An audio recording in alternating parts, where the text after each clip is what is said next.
భద్రాద్రి కొత్తగూడెం జిల్లా అశ్వారావుపేటలో విషాదం చోటు చేసుకుంది. చిన్నంశెట్టి బజార్కి చెందిన తల్లి కొడుకు గోదావరిలో గల్లంతయ్యారు. ఏపీలోని ఏలూరు జిల్లా వేలేరుపాడు మండలం కట్కూరులోని శివాలయం దర్శనానికి ఒకే కుటుంబానికి చెందిన మొత్తం 15 మంది వెళ్లారు. దర్శనం అనంతరం గోదావరి నదిలో స్నానానికి వెళ్లి ప్రమాదవశాత్తు గల్లంతయ్యారు. తల్లి అల్లంశెట్టి నాగమణి, కొడుకు తేజ శ్రీనివాస్ కొట్టుకుపోయారు. గల్లంతైన వారి కోసం గాలింపు చర్యలు చేపట్టారు.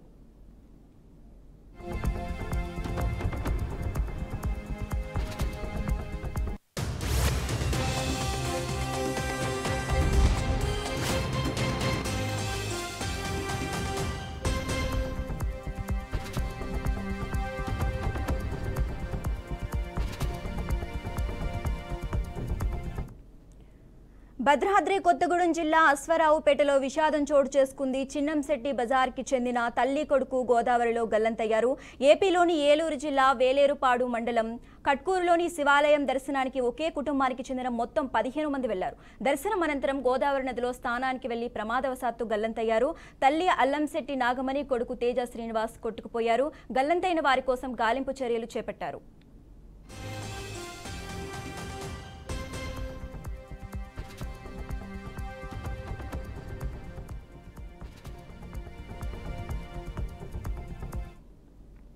ఇక ఇదే అంశానికి సంబంధించి మరింత సమాచారం మా ప్రతినిధి శ్రీధర్ అందిస్తారు. శ్రీధర్, చెప్పండి, ఈ విషాదానికి సంబంధించి సమాచారం ఏంటి?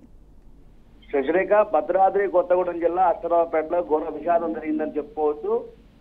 చిన్నంశెట్టి బజారు అంటే అశ్వరావుపేటలోని చిన్నంశెట్టి బజార్లో అల్లంశెట్టి నాగమణి మరియు కుమారుడు తేజస్ శ్రీనివాస్ వీళ్ళిద్దరు కూడా అంటే కుటుంబ సభ్యులు అందరూ కలిసి ఏలూరులో ఉన్నటువంటి శివాలయాల యొక్క దర్శనం కోసం అని చెప్పి వెళ్ళడం జరిగింది.